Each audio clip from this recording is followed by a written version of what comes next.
I'm talking to Michael Wallach. He is the documentarian behind a new documentary called The Viral Delusion, where he looks into the modern understanding of viruses and questions whether or not our modern understanding is correct. Michael, I'm really grateful that you take time to speak to me. I love having these conversations, and this is a really exciting topic to talk about. So thank you so much. Yeah, thanks for having me. This is great. I'd love to hear the story of the documentary. What got you interested in this topic? When did you decide to make it? How did you make it? Love to hear all the details. Oh, geez. So uh, back in 2020, when the whole COVID narrative was beginning, um, I I found, and there are a lot of reasons that I got into it, but one of them is I found the work of David Crow, who was a medical journalist who had been uh, interviewing doctors and scientists who were critical of all sorts of different mainstream perspectives, going all the way back to the early 90s. And How do you spell that, by David the way? David Crow? Crowe, Crowe.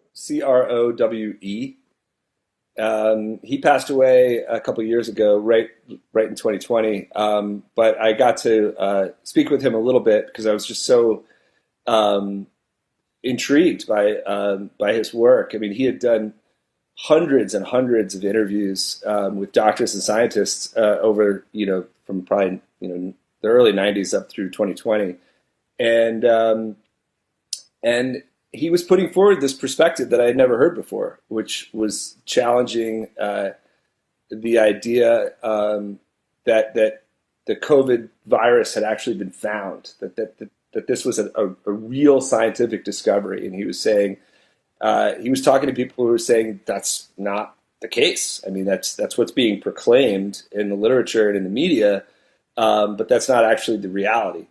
And and he had been looking at this question of virology for so long, really going back to the AIDS crisis, and when it had been declared that HIV was the cause of AIDS. Um, so here was this like bastion of fascinating interviews, and I was just sort of downloading them all, just constantly listening to them, and pinging him with questions like, well, what about this or what about that? And what I discovered was that there was this whole hidden medical history of scientists and doctors and journalists who had been challenging all sorts of proclamations that were coming out, for hundreds of years.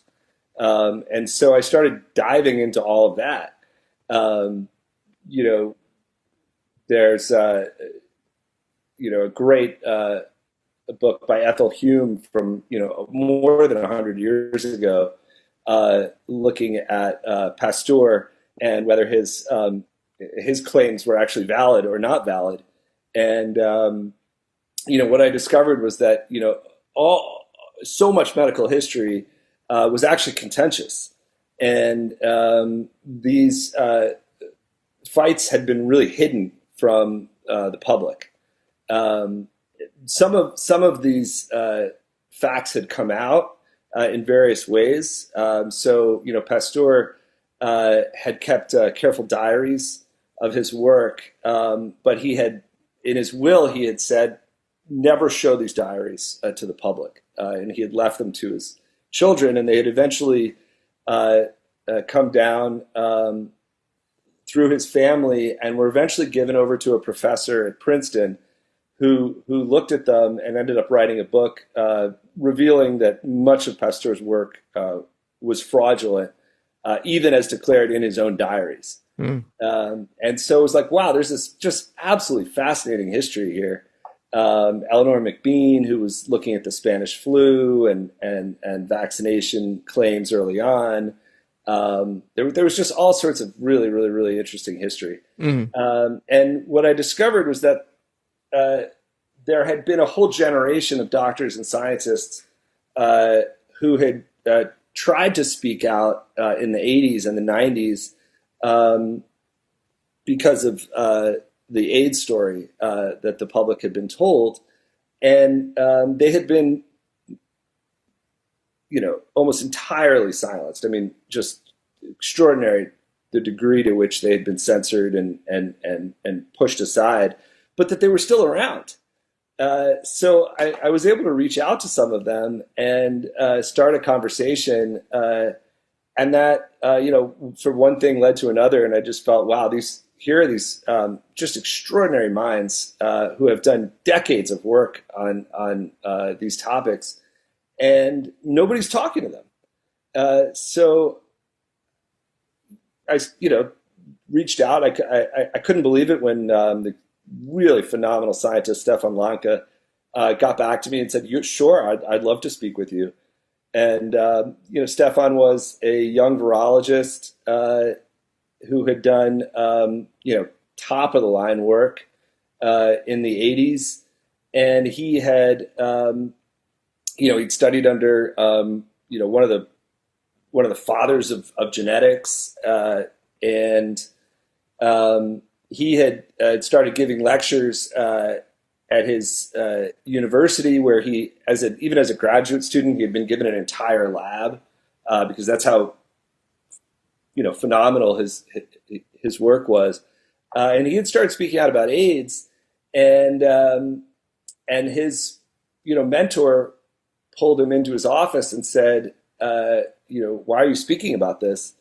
And he had said, "Well, everybody's talking about this in the news, and I'm a virologist, and I feel a responsibility that I should be speaking about it." And his mentor said, "Well, okay, but have you actually read the literature yet on this topic?" And he said, "No, I haven't." And he said, "Okay, well, why don't you go find all the relevant papers and photocopy them, and bring copies for me and for you, and let's go over them together." And when he did that, he was shocked, absolutely shocked, to discover that the actual science that had been done didn't have any relationship to the public narrative that was being put out. So it launched a really, it became a sort of a really big thing for him to understand what was going on.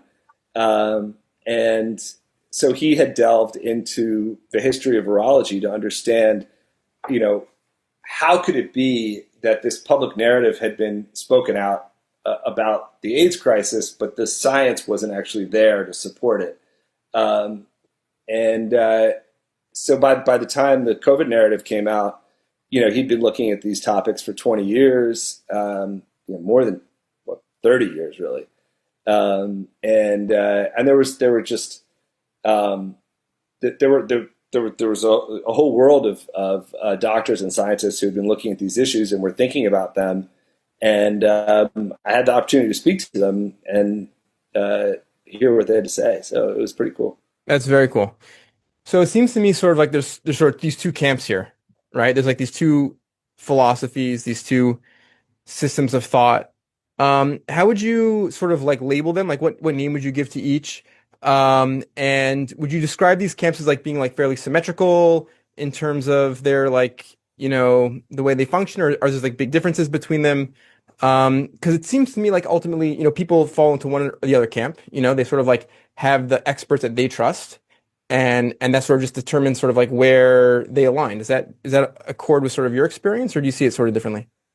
No, I mean, I think that's very true. I think at the end of the day,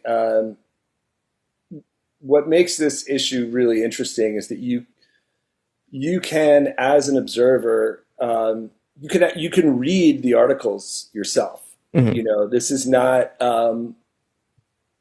held in secret. I mean, these aren't classified documents that you don't have access to.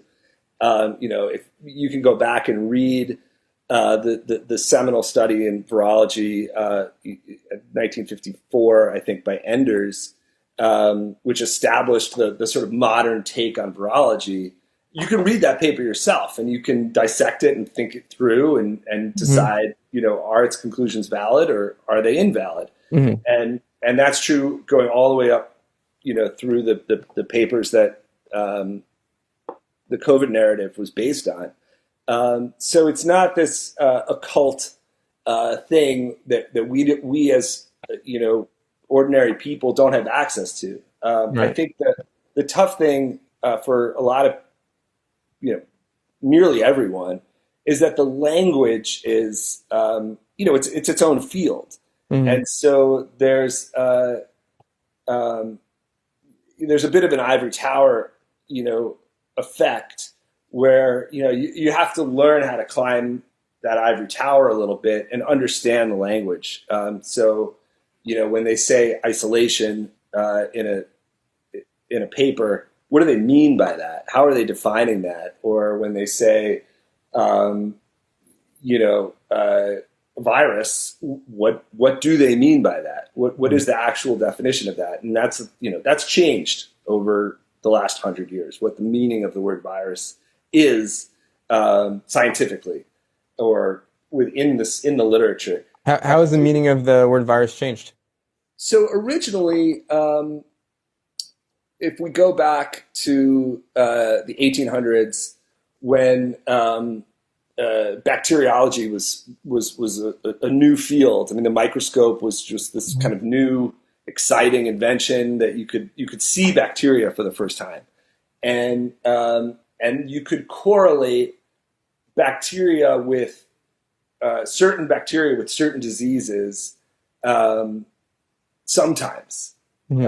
it's actually not nearly as good a correlation as people imagine it to be, and that's a whole other conversation. Hmm. But there was this really sort of exciting moment where, oh my gosh, you know, you could see, in a sample of somebody's saliva that there was a particular bacteria among people who had a particular disease, like tuberculosis, right? Hmm. And so there was this exciting rush to say, okay, well, this bacteria, we're going to call it the tuberculosis bacteria because it sometimes correlates with people who have tuberculosis. And this led to all sorts of new and exciting avenues of research Hmm. in the medical field. But there were all sorts of diseases that you couldn't correlate a bacteria to at all, and that was very frustrating, of course, for the people who were looking at this. Do And you so have they some created examples, this, or no? Can you think of an example of a disease that doesn't have a bacterial correlation? the flu, The flu. right? Okay. Sure, there's tons, but Okay. cancer, Sure. Yeah. Great. Yeah. Yeah. there's a Awesome. lot. Yeah. Um, so they created this kind of catch-all term, a virus, for Yeah. those sicknesses where they couldn't find a bacteria. They say, okay, well, they don't have a bacterial infection. They must have something else, and Mm. we'll call that a virus. And a virus just is Latin for poison. Mm. So they have some other kind of poisoning, right? And that was essentially the meaning of the word virus, um, all the way up until the 1950s. Mm. Um, so there were some theories. It might be this. They thought for a while it might be some sort of protein-based thing. They were going around trying to figure it out up until the 1950s. And with the excitement of uh, DNA research, they started to think, okay, maybe it's some sort of small DNA based tiny organism, and so the, the the narrative shifted to say, okay, this is what we think it is, and this Enders paper was a huge moment in the field of virology. Basically, what Enders did, and it's actually really important for people to understand. If they want to understand sort of the history of virology, what's going on, is this a science? Is this a pseudoscience? So much of it goes back to this 1954 paper, because uh, it's the same foundational method that was used in 2020 in Wuhan to declare the COVID virus. And there other methods have been added to it. But if you read the original paper that was published about finding SARS-CoV-2, the first foundational step is the exact same thing they did in 1954. Mhm. And that process was seriously flawed. I mean, seriously flawed. So just to give sort of a basic overview of it, what Enders did was he took a monkey kidney culture. Okay, so he took cells from a monkey, and then he took a sample of fluid from somebody who had the measles. Okay, and he put it in that cell culture, that monkey cell culture, and then he added some other ingredients. I think he added milk, and he added fetal bovine serum, and he added antibiotics. And each of these was for a reason. So the milk and the fetal bovine serum was there to sort of help the monkey kidney cell culture stay alive. And the antibiotics were there to keep any bacterial growth away from the cell culture.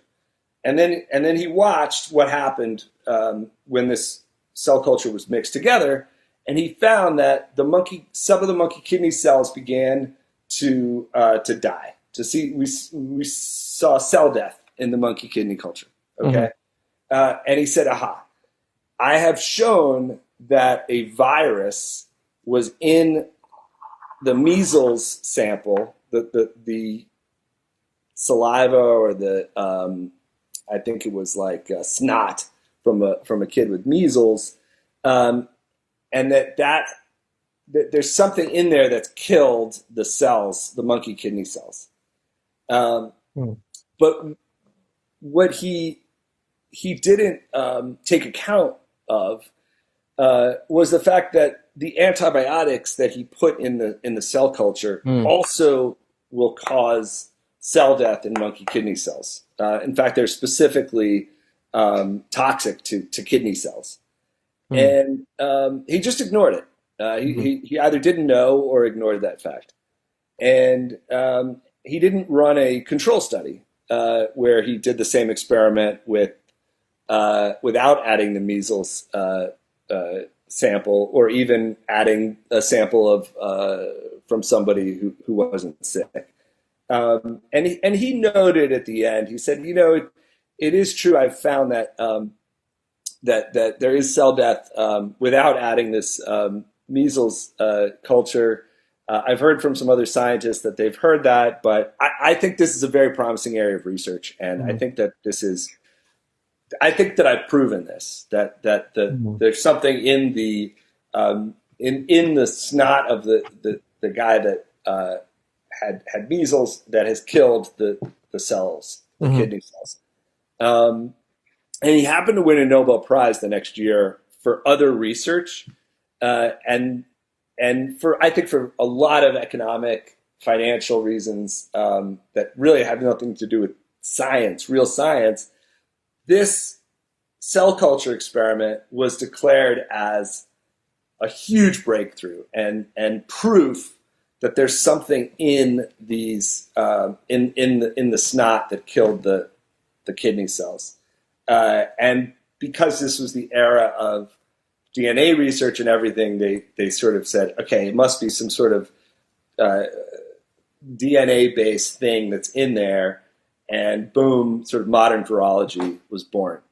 So the whole thing has been built on a really faulty conclusion from what was a perfectly fine experiment to run, but certainly not a conclusive experiment, and something that really was proven.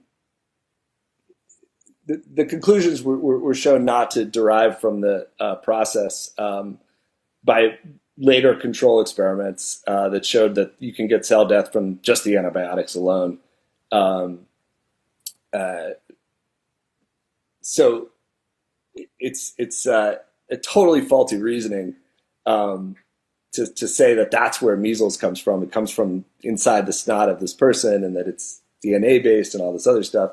But that's it. That's the main experiment Mhm. that forms the foundation of virology. And you can go, if you learn the language, you can go and you can read what's the paper that came out in 2020, and this is what they did. It's called the cytopathic effect, and you'll read the whole, first couple of pages of the paper are all about how the cytopathic effect was found. So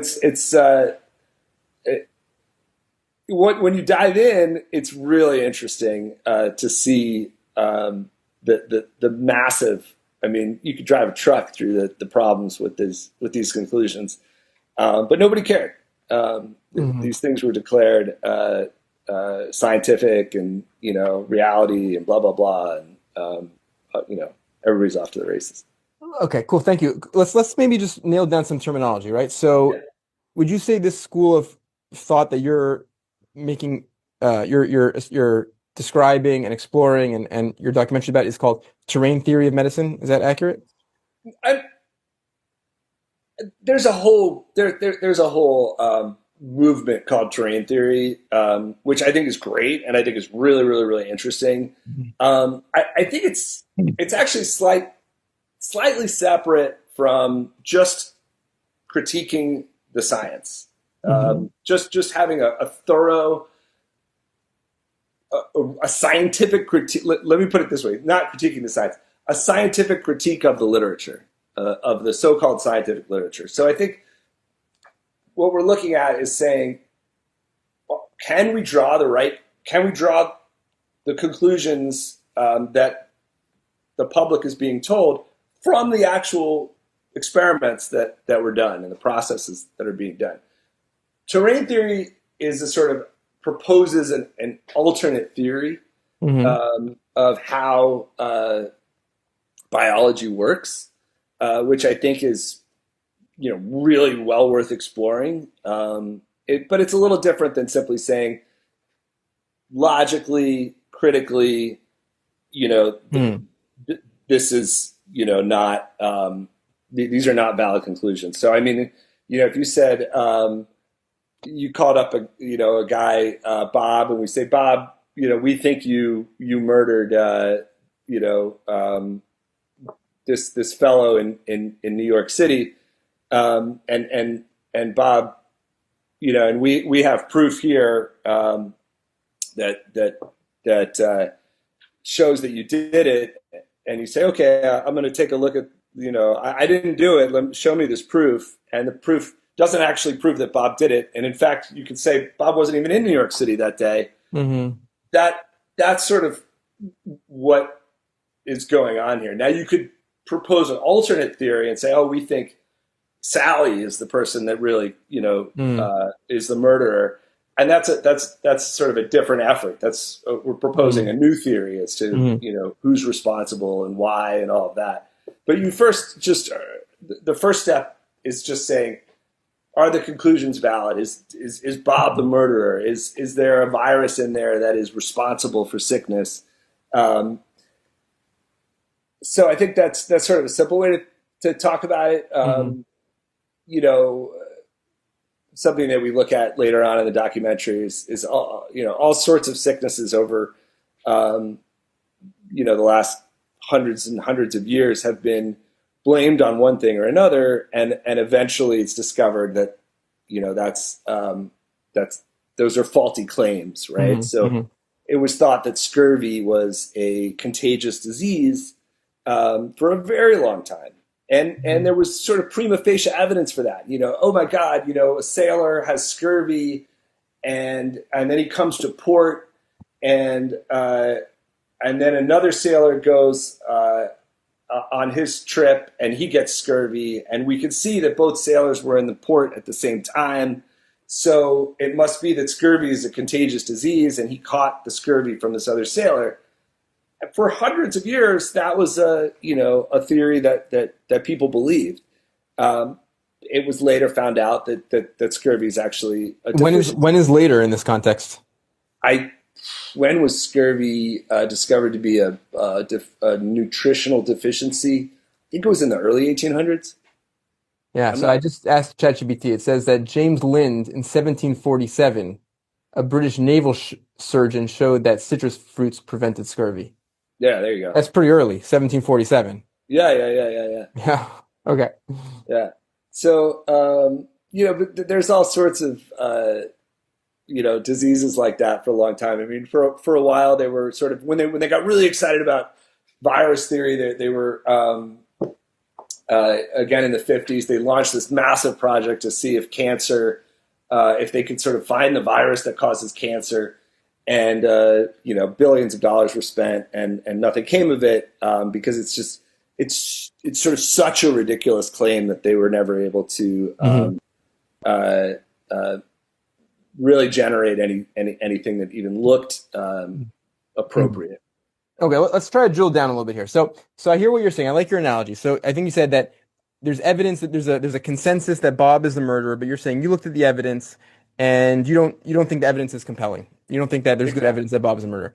Have you Exactly. tried asking like people within mainstream medicine to sort of answer these questions and explain and have them explain why they claim Bob is the murderer if it's so obvious to you and to all these other people that you've interviewed that Bob is not the murderer?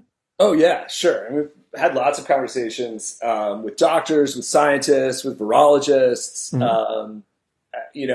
I actually reached out to the American Virology Society, trying to see if they would sit down with me for an interview, but they refused. I know the doctors and scientists that we interviewed in the doc have tried many times to sit down with noted virologists, to talk about this. But as Dr. Mark Bailey says in the doc, um, they were having it all their way at Mm. that time, so they weren't really interested in opening themselves up to public critique. That was not a conversation that they were really excited to have. Um, Do you have like one question that you think is like the strongest question that you would love to see a doctor try to answer? Like what's like the best question? Like this is the biggest flaw you could say, like the biggest example. Like maybe it is the lack of a control group. Maybe the question is this. Would you agree this is the key question that in the Enders paper there was no control group, and in subsequent experiments it showed that if there were a control group, the Enders conclusion would be illegitimate? Is that like the central question that you would like to ask to see someone I answer? mean, at this point, I'm so many years into it. I don't even think that's a question. I mean, I think it's just been shown, and Well, most do you think doctors. a doctor would you think a mainstream medical professional would agree with that conclusion or not? Because I bet, I don't know. I mean, I'm speculating. I'm allowed to speculate. It's not Yeah, based yeah, on yeah. anything. I speculate they would disagree with that. They would say that we have done controls and we've shown that the Ender's conclusion is correct, right? I think that's what they would say. I assume. Do you disagree with that? Do you think they would say something else? Do you think they would agree with you? Well, What do you think they would say? sadly, most doctors just haven't even. They wouldn't even know what you're Well, then talking forget doctor. It could be a virologist, someone who about. studies A virologist. viruses, Yeah. microbiologist, someone who studies epidemiology. It could be anyone. It doesn't have to be a Yes. doctor per se. I just mean someone in the mainstream medical establishment that doesn't accept the terrain theory. Yes. Okay. So there are lots of people in mainstream, so-called scientists and doctors and so on, who say, "Oh no, this is ridiculous. Absolutely, viruses have been isolated. Hmm. Absolutely, Hmm. 100%." Hmm. And they'll insist on it. Um, Hmm. the the problem that the doctors and scientists that I interviewed point out is that they can't actually show that that's true. Okay, let's slow down. What does isolation mean in this context? So you said isolation is a tricky word. So what do we mean by isolation? Okay, great question. Okay, so why are we even talking about isolation, right? Yeah. Yeah. Let's take it from it. Why does Yeah. this Yeah. even matter? Yeah. Please. Okay, Yeah. Yeah. great. So if you go back to the history of science and bacteriology and all of this, um, or any really scientific enterprise, if you're going to study something and make sort of proclamations about it, Hmm. and if you're going to pursue the scientific method with something, you have to isolate it in order to do an experiment with a dependent and an independent variable, Right. right?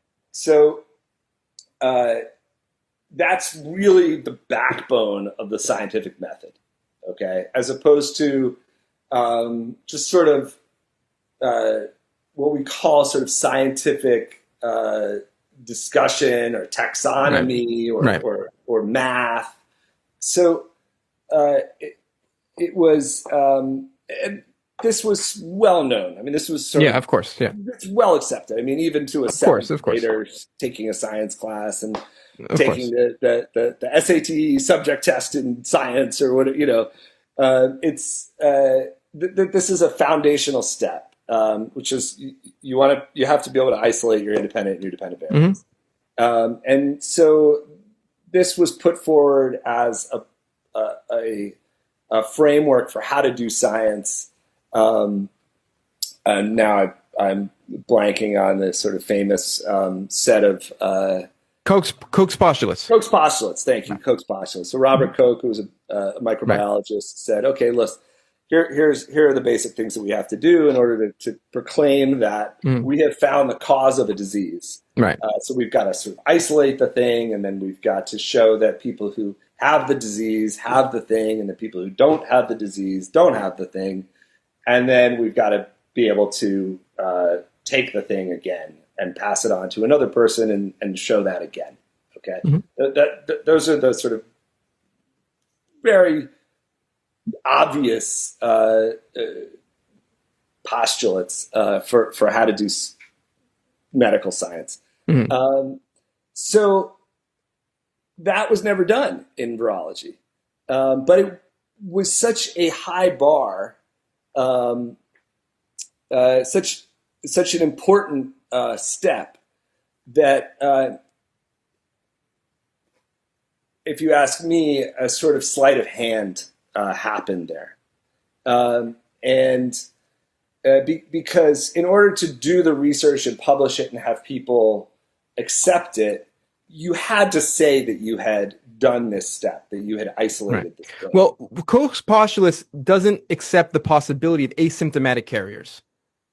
Right. One of his postulates is that if you have it, you must have the symptoms. Yes. So that's Yes. the main reason why I think a regular mainstream medical professional will say we don't accept Koch's postulates, is because we believe there's such things as asymptomatic carriers. So that's sort of the crux of the issue. Yes, but then there are two problems with that, right? Hmm. One problem is that you haven't actually proven your point then, right? You're still in the theoretical stage. You're still in the stage of maybe this makes the person sick. We don't know, right? And Hmm. then secondly, you're adding on other factors Well, they to would say there's alternatives, right? They would say Koch's postulates isn't the final word because Koch's postulates doesn't accept asymptomatic carriers. We have other criteria that we use that to establish contagion that can handle the possibility for an asymptomatic carrier, but still establish contagion.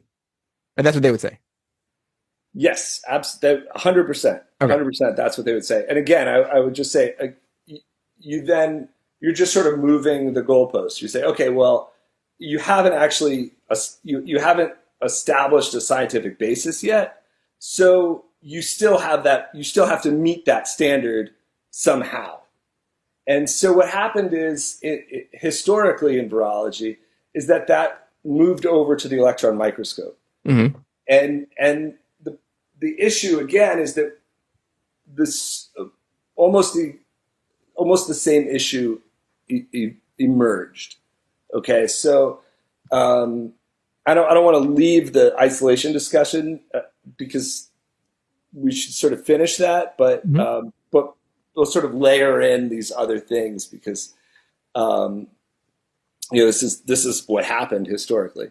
And so they said they started taking electron micrographs of cell cultures in which a sample of a sick person had been added to a cell culture, and then a electron micrograph had been taken of it, and they basically started pointing to shapes in this electron micrograph, saying, "Well, that must be it. It must be this shape here, right? Mm-hmm. That must be the virus. That must be the cause of the person's illness."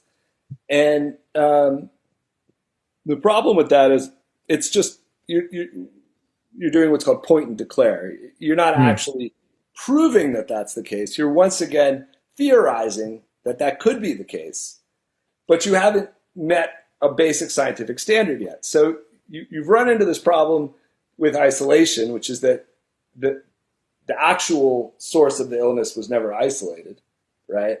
Mm-hmm. And then you move over to the photograph, and once again, you're just sort of theorizing it, right? So to make the point clear, I could theorize that space aliens are the cause of somebody's disease, right? Mm-hmm. Mm-hmm. And I could take snot from the person and add antibiotics and fetal bovine serum and mix that all up with monkey kidney cells. And if the monkey kidney cells die, I could say, you see, this person had a tiny space alien invasion in their body, and that is what killed the monkey kidney cells. And you could say, okay, that's a good theory. That's an interesting theory. Maybe we should look at this more, but you haven't actually proven that space aliens were the cause of the illness, right? So then you move over to the photographic evidence, and you see that in a micrograph of the cell culture, you see shapes that are circles. Mm-hmm. And you say, you see, here is the circle. That's the space alien. Everybody knows that UFOs are circles. And mm-hmm. here we see a circle. So I've now proven that space aliens are the cause of this person's disease.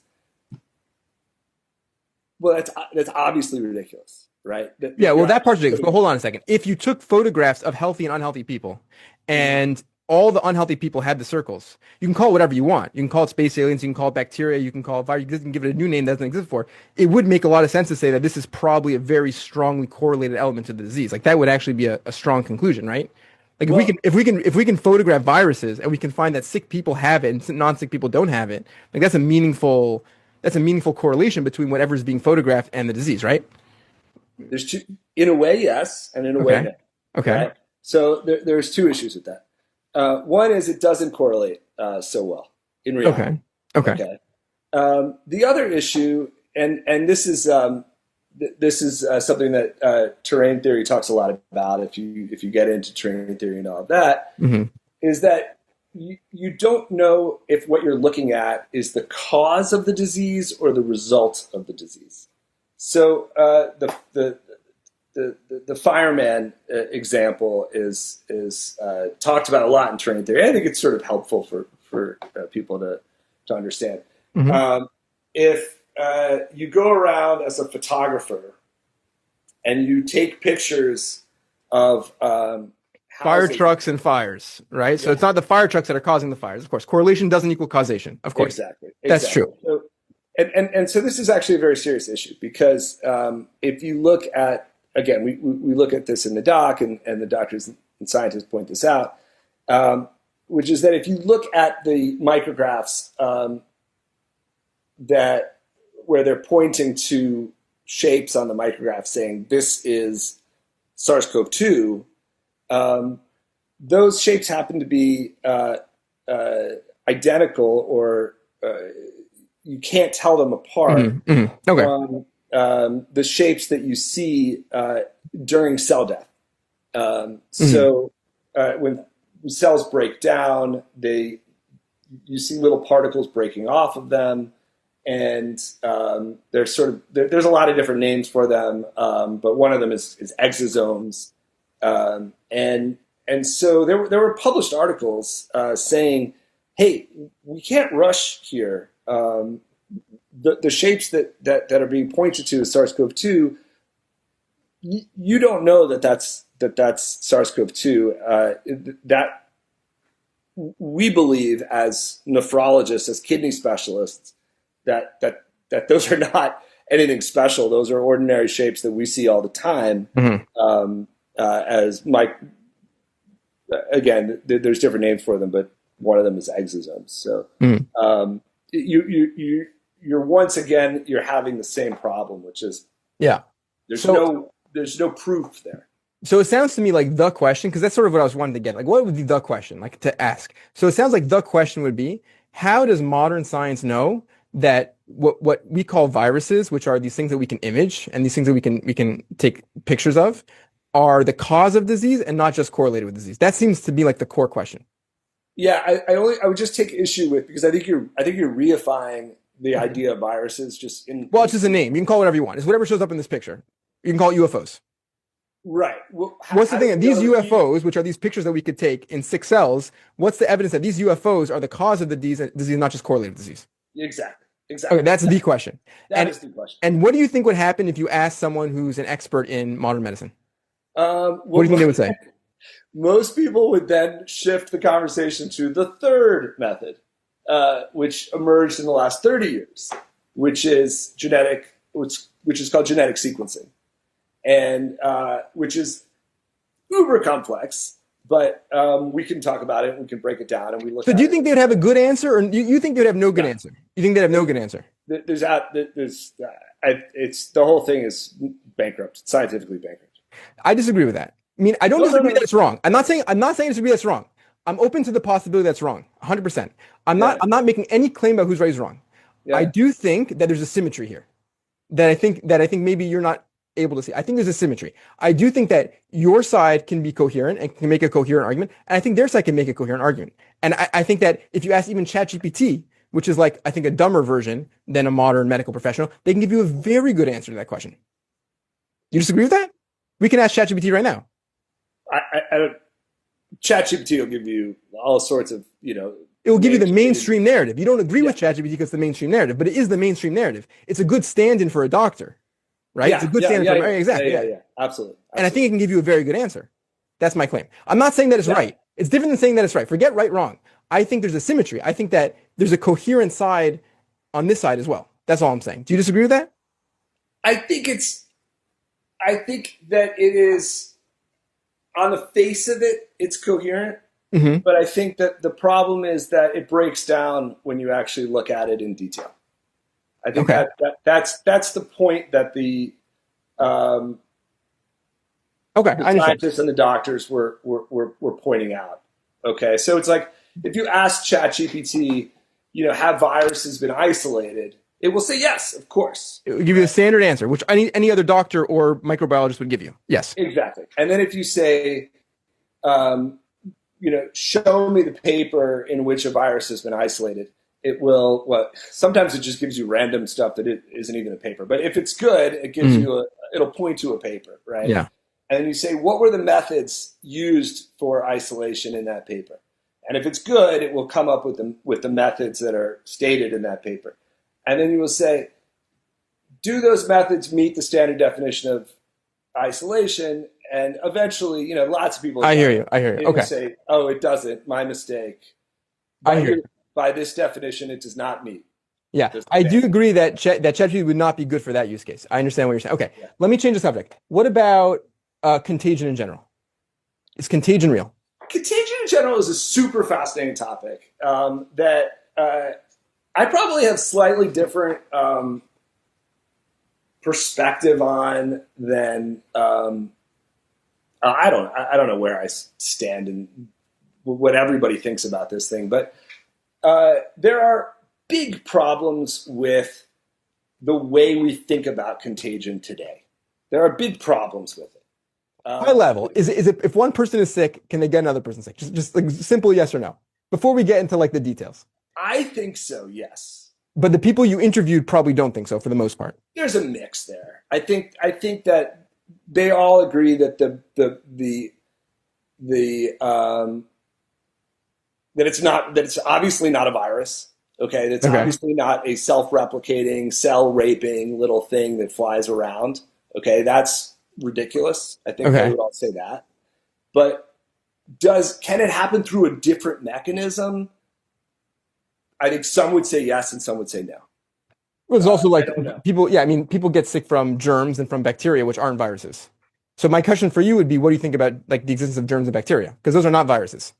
So I mean, I think it's without question that bacteria exist. I mean, I Right. think that's been proven. I think bacteria, correlate with disease very often. Um, I That's not like an area where I have gone to the bottom of the ocean on and Hmm. picked over every rock the same way I have in virology. So I don't. But who has? Who has gone to the bottom of that ocean? I Has, think has there's Tom Cohen gone to the bottom of that ocean? I think there's a terrific researcher named Daniel Roitas, Okay. who's just written a book called "Can You Catch a Cold?" Okay. Who would be well worth speaking with if you want to Okay. talk about Sure. that Yeah. topic. Can I you think catch he's a? I think he's fantastic. So Um, based on the title, it sounds like he probably doesn't think that any contagion is real. I would read the book and talk to him. I don't want to put words in his mouth.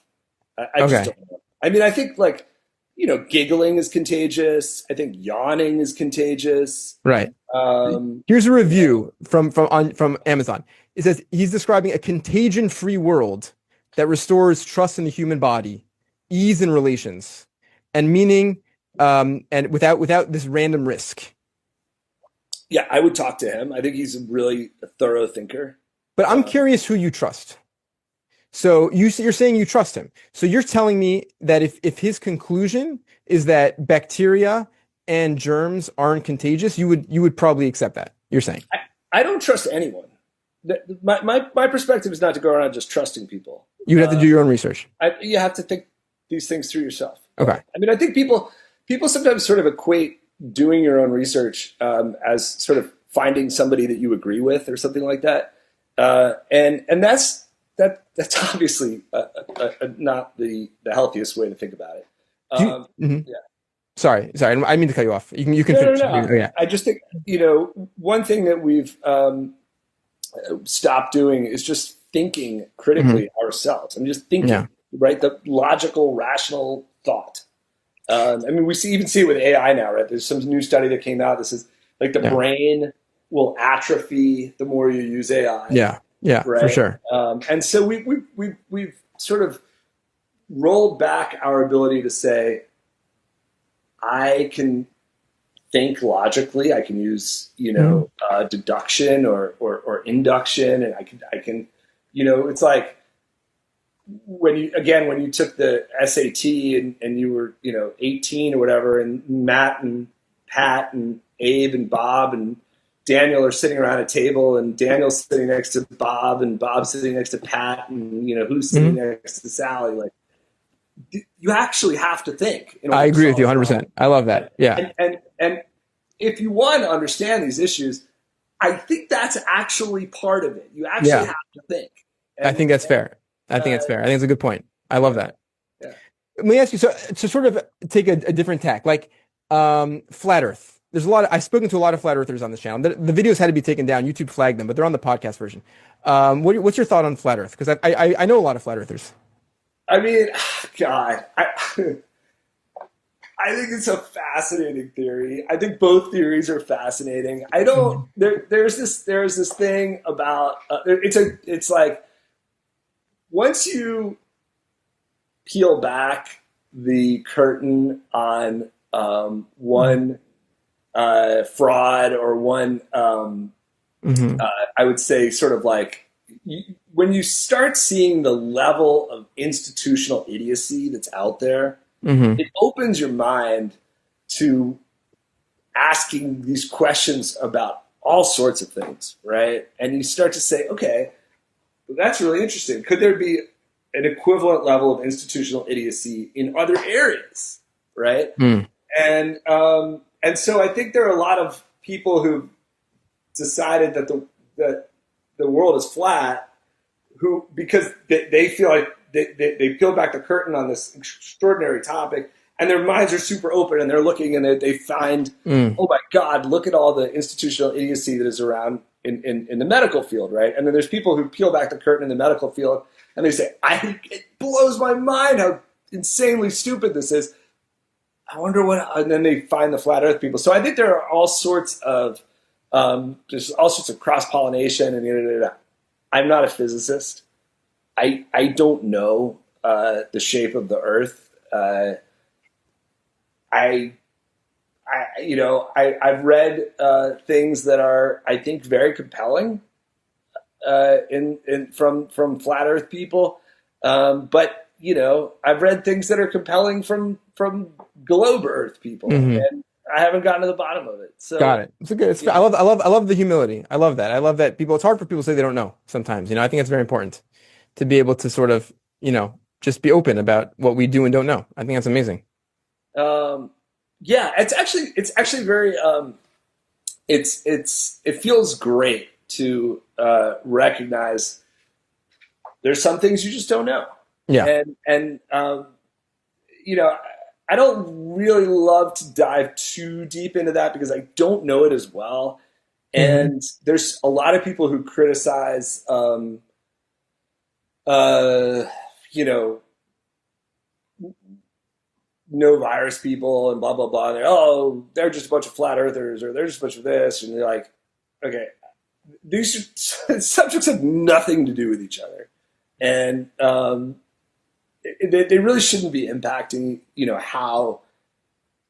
Well, they're very aligned epistemologically, meaning how do we find truth? Because Yes, both yes, camps yes. are about doing your own research. Both camps are dealing with subjects that you can't verify with your naked eye. Both camps are dealing with questions of relying on authority figures who claim to have knowledge that you don't have. Both camps are dealing with papers that are very hard for the layman to read because they're written in obtruse language. True, You true, know, true, true, true. so Yeah, yeah, yeah. That's true. No, no, so there there's a are. lot of overlap in that respect. Yeah, yeah, yeah. That's right. That's right. That's right. And no, I mean, it's really interesting. I mean, I, I don't want to proclaim one thing or another because I don't know. I don't Mm. know. And again, I find that very, like I don't like people writing to me. If there's no such thing as a virus, then like, how did my uncle, Bob, get sick? Like, I don't know why your uncle got sick. I Mhm, mean, there's a mhm. million reasons why your uncle might have gotten sick. Yeah. I'm, we're trying to figure out, even in our own home, why did this happen? Why did so and so say something? Why did my son get sick last week?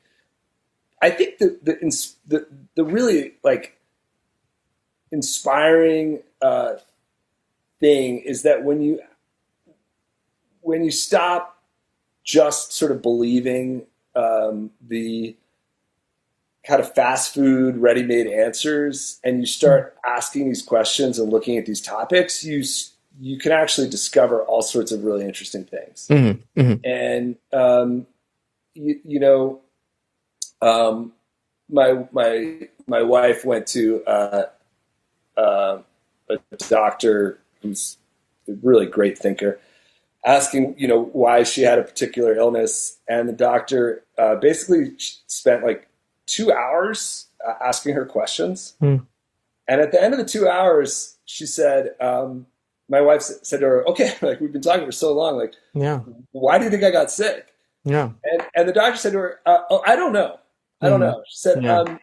I don't usually know at the end of these conversations. What usually happens is that my patients go home, they think about the conversation, and in the morning they wake up and they realize what it was. Yeah. And that is exactly what happened to my wife. She went That's home, beautiful. yeah, and she was thinking so deeply about it that she realized this is what it was. Was this a standard medical professional doctor or was this a No, this non-standard? was. I mean, I think they had a medical degree, but this was someone who's coming from this vantage point of Mm. let's deal with these things with humility and with real critical thought, and try to get to the bottom of it. What's your relationship with the standard medical profession? Have you ever seen regular medical? Do you know any medical doctors in your life? Do you have any friends who are doctors?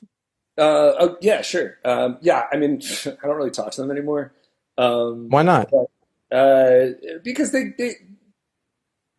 there's a lot of bravado and like for instance, I had a friend who worked in a virology lab, Hmm. Hmm. and who was a microbiologist. Hmm. And when I first started talking about this issue, she popped up and she said, "Well, this is ridiculous. Viruses have been isolated." Hmm. And I said, "Great, show me the paper. What are you talking about? Where's the paper that shows that viruses have been isolated?" And she disappeared. I mean, she just never wrote back to me again. Hmm. And I tried to follow up with her, Hmm. and it was just like, you know, I'm not having this kind of conversation. Hmm. These Hmm. issues have been settled, and Well, it reminds me of David Weiss, who's a friend of mine who I've spoken to multiple times, who's a flat earther, who tells every time we speak, I will give you 1 Bitcoin if you can prove to me the earth is round. You know what I'm yeah, saying? yeah, yeah. And I think people hear that and they realize I'm not going to engage with that bullshit. You know what I'm saying? I'm not going to try to prove the earth is round because like I think there's often when you create a bar for evidence. Like I'm saying David Weiss. I'm not talking about you. You're No, different. no, no. Go ahead. But when I think of David Weiss, my friend, who's a nice guy who I like a lot, I respect a lot, has been on this channel, has been on the podcast. You can find my interviews with him. Sweet guy. But when he's saying that, people realize that that's not a fruitful road to go down. There's no because when you say, give me the evidence that the earth is round, I'll give you 1 Bitcoin, which is like $100,000 today, probably was like $30,000 when he first made the offer. Like there's an element of bullshit in that, which people pick up on. You know what I'm saying? So I'm not saying that's what you were doing, obviously, but I'm saying that could be what happened in the relationship, right? It could Yeah. be the way it was heard. Hold on one second. My Sure, phone is. please. Yeah, take your time. Take your time, of course. Um,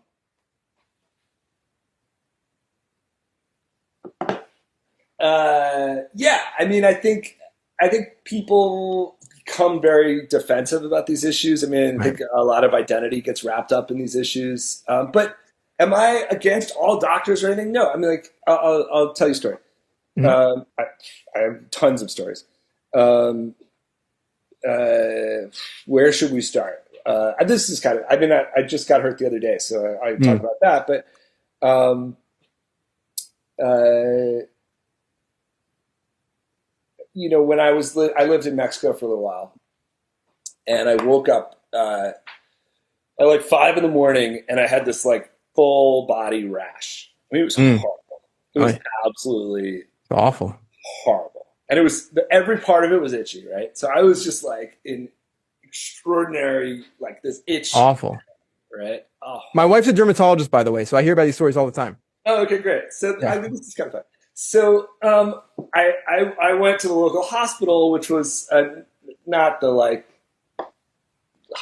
I went to a private hospital where you pay a little bit more money, Hmm. and there was a doctor there, Western mainstream doctor, and he was like, "Oh my God, look at you!" And he put me on an IV, and Mm. you know, and he was trying to figure out what the hell was going on, and he was like, "I don't know what's going on, but There's the he gave, humility again. what? Humility to not know. Yeah, yeah, We yeah." were talking about that. Yeah. But he gave me like a steroid cream, Yeah. and he was like, "Put this steroid cream on, and this will fix it." Okay, and so for like a week or 10 days, I was putting the steroid cream on every day and trying to fix it, and it didn't do anything for Mm. this situation, and then I I had a local friend who was Mayan, and she looked at me and she said, "Oh my God, did you touch a chaka tree?"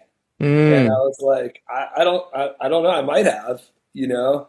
And she's like, "I think you touched a chaka tree, and what you need is actually, I think it was chikun. I think you touched the chikun tree, and Mm. what you need is the chaka bark, and that will solve the problem." And so um, I had another friend go out and with a machete find the chaka bark and chop it off and boiled it, and then I put it on my body, and in about 20 minutes the whole rash went away. That's a great story. I love that story. Amazing, right? And Amazing. there's an Yeah. old Mayan legend that there were two brothers, and one brother was mean and one brother was good. And the mean brother was essentially turned into a plant, and he will make you itchy. But the good brother follows him around everywhere, and he will cure it.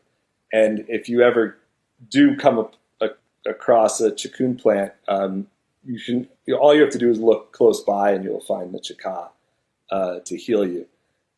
So, I mean, that was a lovely. The end of the experience was lovely for me. The first week was terrible. Yeah. But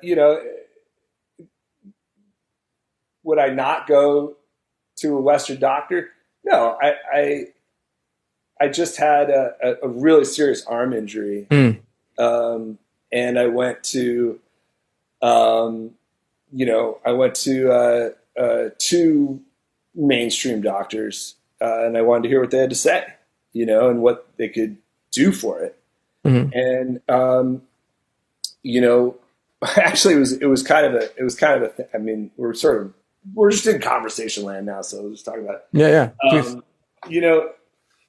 The doctor didn't have any good diagnosis for what had happened and why I was in extraordinary pain. My whole left arm I was in constant excruciating pain.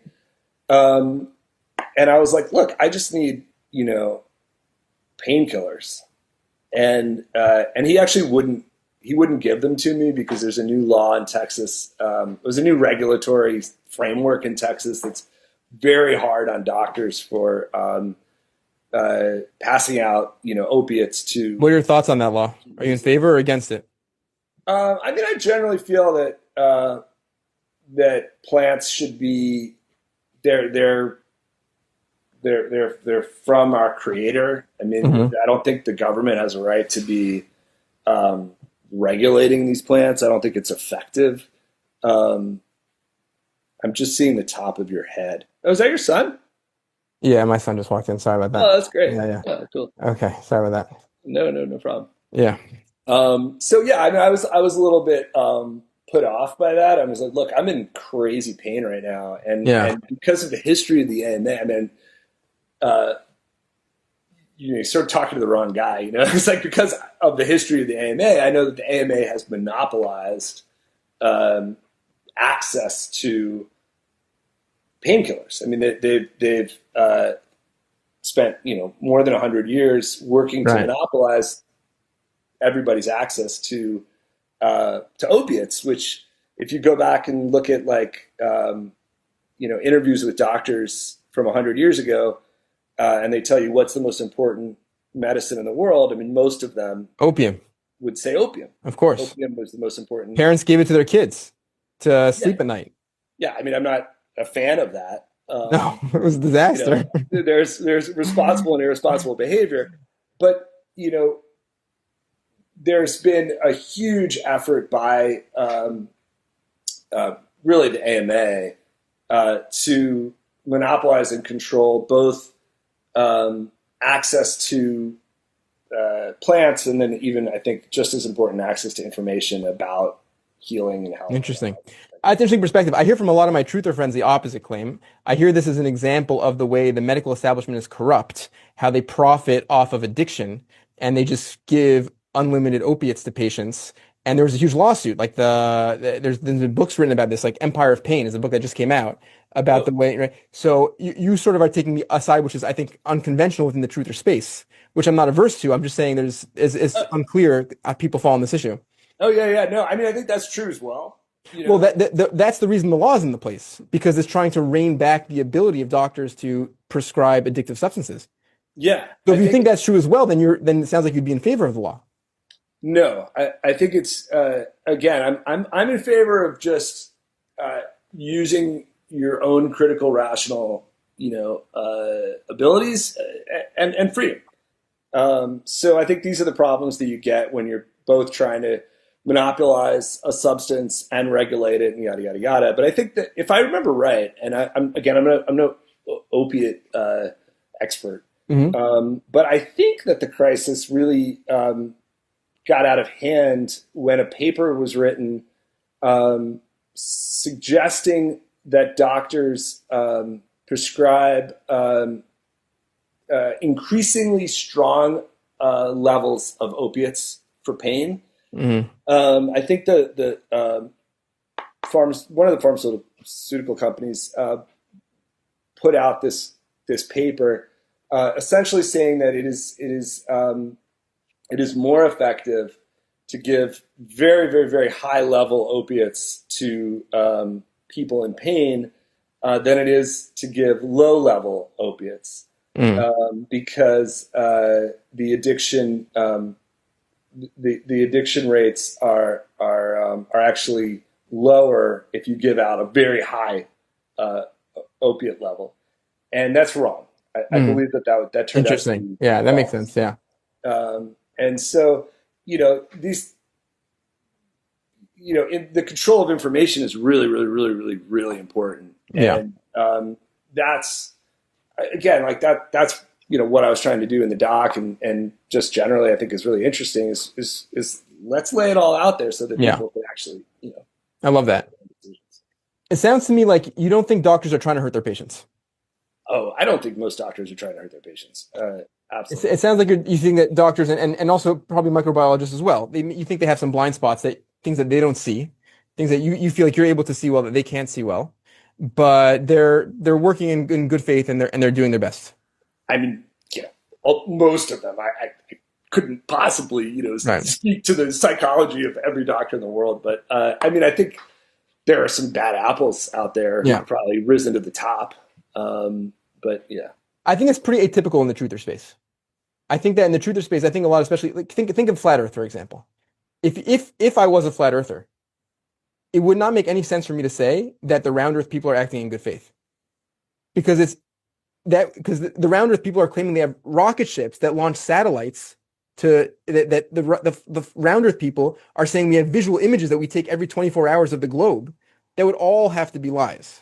So if I'm a flat earther, I have to believe that everyone against me is acting in totally bad faith. And in fact, most flat earthers think that the globe earthers are satanic, that they're like pure evil. But yeah, you yeah. don't have that opinion of the other side in this debate, which I think is pretty atypical in the truther space. No, I think, I think you could literally drill down into every, field, the doctor, the microbiologist, the Hmm. FDA regulator, you Hmm. go through each of them and you could, put together a psychological picture where this person feels like they're trying to do their best, Yeah, yeah, yeah, for sure. and unfortunately, they're existing in a context that has been, um, uh, where all the information is not really there for them, Yeah. to make really thoughtful decisions. Here's why I'm not a flat earther. Okay. Yeah, There's a there's a billion people in the world who need accurate maps. If you work in transportation, or if you work in aviation, or if you work in shipping, or if you work in construction, or if you work in landscaping, or if you work in telecommunications, anything, you need an accurate map. If the flat earthers have the accurate map, why isn't that map in demand by a billion people every day? And why does everyone in the world, why does everyone who needs a map use a globe Earth map? Doesn't that just disprove flat Earth in a pretty effective way? Like, you would be a I don't. billionaire if you made a better map than the existing map. Everyone would use your map because it would be more effective for solving their problems. If I need to ship something, if I need how long a flight's going to take, if I need to know how big the country of Australia is, if I need to know how much rainforest is in the area, you need an accurate map. If the globe Earth map is wrong, just show me the map that's better, and you'll just be the richest person in the world, and everyone will thank you. So, I mean, what does Dave Weiss say to We have to pull up the interviews. I don't know. I think he evades the question, but that? that's what I would say. So I would say something similar. Let's say I interviewed on this channel someone who said to me, "I think transistors are bullshit. Semiconductor, like a phone, right? I think that the microchip is bullshit."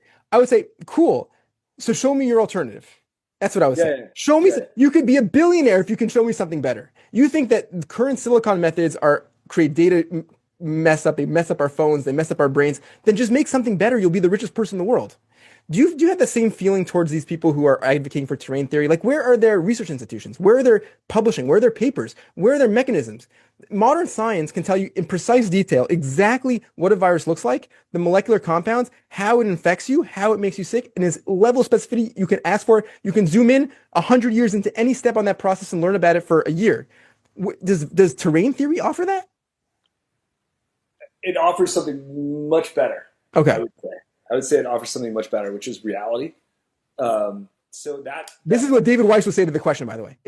You're reminding me exactly the same answer. Thank you. that's You fun. asked what David Weiss would say. This is exactly this. Continue. Yeah, That's great. exactly this answer. That's great. So I mean, the problem with the again, I'm speaking. I'm sort of just speaking from the heart, just like kind of Mhm. telling you what I think. I think I would encourage people to go and like watch the documentary because you can actually hear from the horse's mouth, and you can Mhm. hear like Stefan Lanka and all these doctors and all these scientists and how they phrase it and think about it and all this. But that being said, let me just sort of tell you what I think.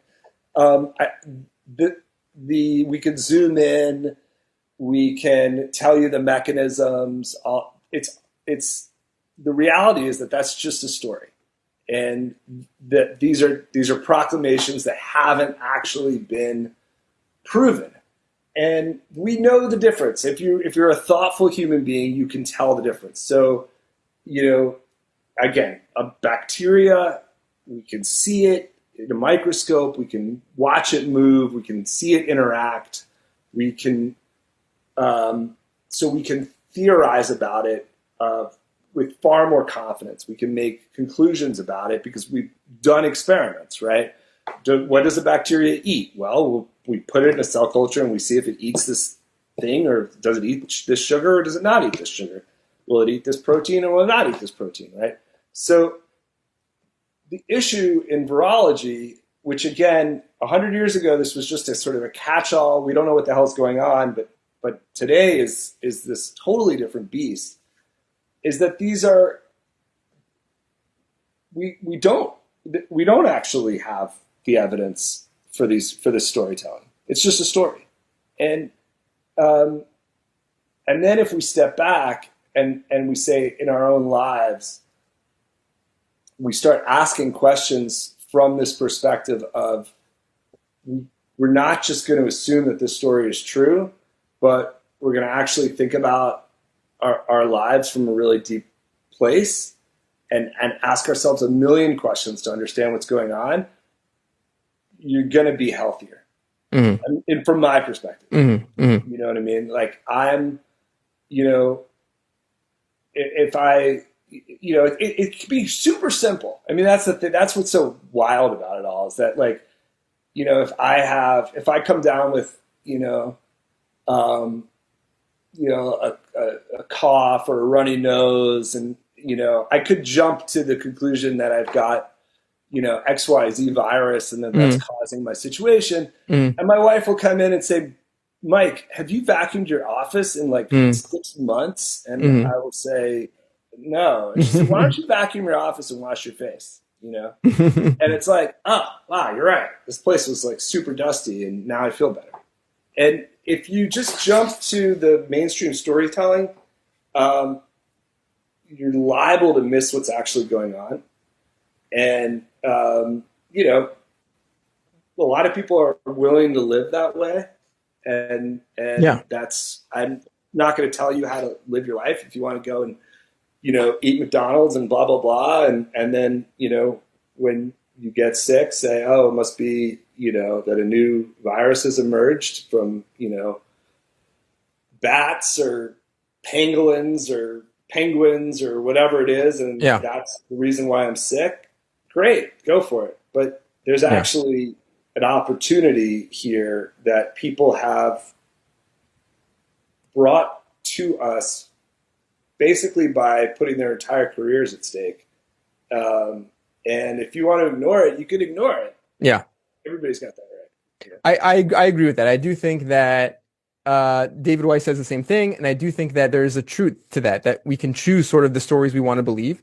And David Weiss would argue, and I think convincingly, that there's a liberation in believing in flat Earth. I think he's right.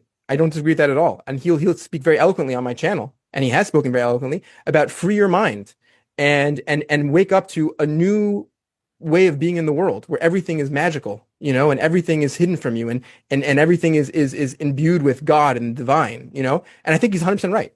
I think 100% right about that. And I think people have that choice. And I support people's right to make that choice 100%. Yeah, absolutely. I mean, it's fun to use your mind. Totally. It's very Totally. satisfying. And I'm like not the smartest like guy. Like I'm not the sharpest knife. Like it doesn't take a genius Mhm. to start to think these things through.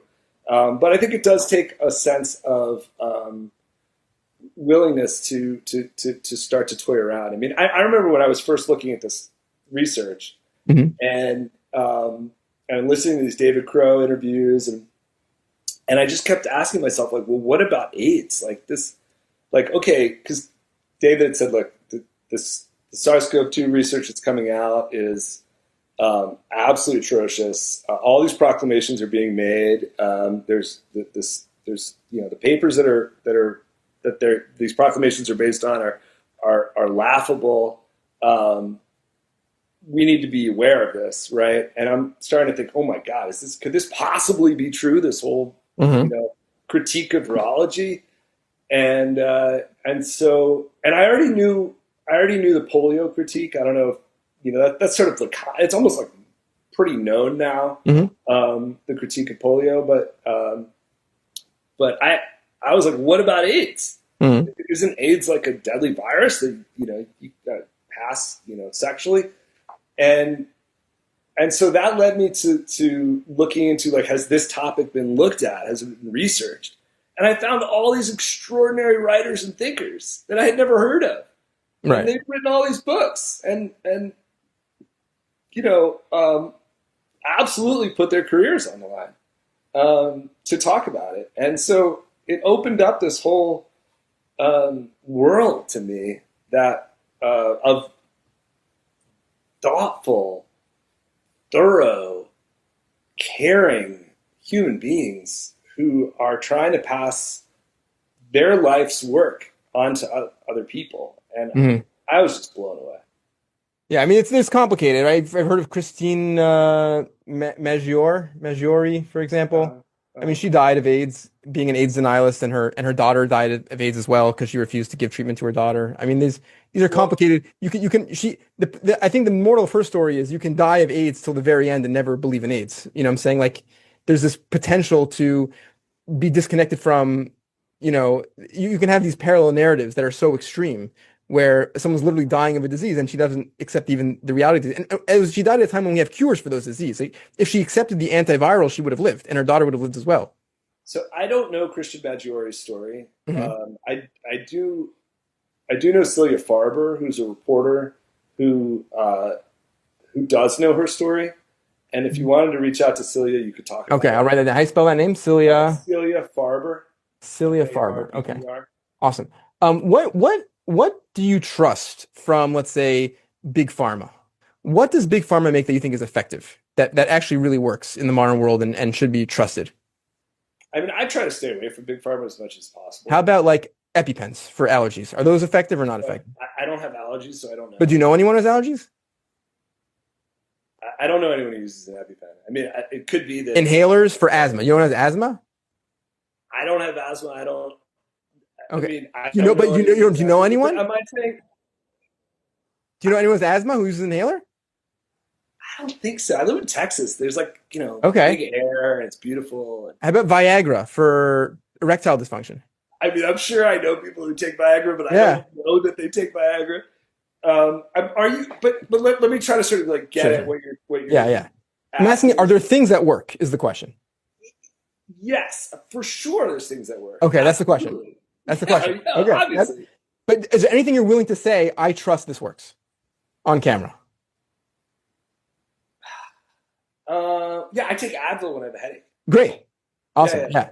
yeah. I don't Okay. think it's good. I don't think it's like healthy to take a lot of Advil. I think it's like bad for the All right. kidneys. I think I'm not sure Yeah. Yeah, I kidneys think are so too. important, Yeah. but it works. Like if I have bad headache, I'll take some Advil. Yeah. Yeah. Okay. Cool. I mean, Cool. Wi- yeah, sure. Do you think all scientific research should be free and publicly accessible? That's a great question. Um, I mean, I think in a perfect world that would be the case. But what Uh, about the doctors who feel like, they should be remunerated, they should be compensated for their research? They want to be able to put a paywall behind their research. yeah, I mean that's what I'm saying. In a perfect world, that wouldn't have to happen. Just got to plug in my I don't know. laptop. I don't know what I don't. I haven't really thought through the economics of research architecture. Okay. But do you have thoughts on that? I don't know. If a parent is denying life-saving treatment to a child because of their, let's say, non-mainstream belief, do you think that the state should be able to intervene and force the child to get treatment? Personally, no. This was in the news recently. A child with diabetes, and the parents insisted on praying over the diabetes, and the child died from diabetes. And we of course have very good treatments. We give insulin for diabetes, which can solve it. And the parents were arrested. Do you think the parents should have been arrested for that or no? I I would be very hesitant to weigh in on a story like that without knowing every real detail of the story. I would want to know every. I mean, so just to give a more like another example, like a number of parents have been accused of killing their infants. With I think shaking baby Yeah, syndrome, yeah, yeah. That's very controversial. Yeah, yeah, yeah. and we don't know the degree to which that's the reality, or if those babies died from toxic overdoses from vaccine injections, or if they would have died anyway from some other thing. We don't know, Hmm. right? And um, I, my sort of instinct is that the parent is the creator of the child Hmm. and the caretaker of the child, and that the state uh, didn't participate in the creation of that being. I think the, the parent did, and ultimately, um, it is up to a parent to make these choices for a child. Hmm. Um, that's my perspective. I'm sure there's people who have other perspectives out there, and that could be, debated. But I mean, certainly something that I discovered as I've gotten older is the degree to which, the lynch mob will try to enforce its view of right and wrong and on the individual or on the family, and um, I think it's really dangerous. I hear you. It's a question that comes up so much in the medical profession. I have so many friends who are doctors. Basically, all my friends are doctors. And just this past like 2 weeks ago, I was eating a Shabbat meal at a close friend of mine, and this kind of story you hear all the time. They're so interesting. Where she's an OBGYN and she delivers babies, and she told the story of a woman who didn't want to have the umbilical cord severed, and so the baby's connected to the mother through the placenta inside of her, and the nurses were very alarmed because they're taught that you have to cut the umbilical cord, and they were like freaking out. They assumed they're not doctors. They assumed this is very dangerous, and they were like telling the patient we're gonna have to cut it and we're gonna like get legal involved. And the patient was freaking out and yelling. And my friend like burst into the room and said like, "Let her be." She doesn't want to cut the umbilical cord. She doesn't want to cut the umbilical cord. It's not a big deal. But I think that there's often a lot of anxiety and a lot of tension, especially when you have a life of a child at stake, sort of how to handle this. And it's interesting to me, I think doctors are very often on the side of patient autonomy, when people who don't have as much knowledge are more afraid of the consequences. So I hear those kind of stories a lot. Yeah, I mean, at the end of the day, it's you know, I don't see how somebody could derive the right for somebody else to tell you, how to make your own medical decisions. I mean, I think that's the danger of this storytelling, is that it was, you know, this story was put out there all of a sudden that breathing in public was an act of aggression, Mm. and and people believed that. I mean, they really believed that. I mean, I don't think many people still believe that that's the case. And so I think it played a very dangerous ideological role in this sort of pseudoscientific underpinning to a whole new morality that was being put out. But you accept that contagion could exist. You just don't think it was contagious in this case. You do believe that contagion is possible in the context of bacteria and germs. I don't even know about bacteria and germs. I'm just saying that. But you're open-minded to it. You're open-minded to it. Yeah. Right? So it's not, in principle, it would make sense that there would be a hypothetical circumstance where masks would make sense and social distancing would make sense because there are contagions that could potentially exist, and hypothetically, that could be a reasonable approach. I think It's just in this case, you feel like it was not legitimate. I think that's why understanding the science is so important. Because at the end of the day, these large moral, social, political decisions have to be backed up by actual science, Yeah. and so what happens is there's this papering over and this trust the science, approach where these huge decisions, I mean, massive, like philosophical decisions that are of 1,000-year historical importance were made. Yeah. And there was almost no discussion about the actual science. I mean, it was infinitesimally small. Right. And that there's an extraordinary danger there. It's interesting that as we speak, a similar thing is playing on Israel right now for a different reason, because there's bombs falling on Israel. And so the government put out rules against mass gatherings, which is very reminiscent of COVID, that mass gatherings are not allowed now. And just like in COVID, the Haredi world is flouting those restrictions. And the Hasidim in Israel are having like massive weddings, and like the police have to come in and break up the weddings. It's very similar to COVID, even though, of course, in this case, it's bombs instead of an invisible virus. But I think it's interesting the way these patterns recur. Yeah, I mean, they've really tried to crack open. I think that there are people who have sort of latched on to this new ideology and who benefit from it, and they've tried to sort of crack open this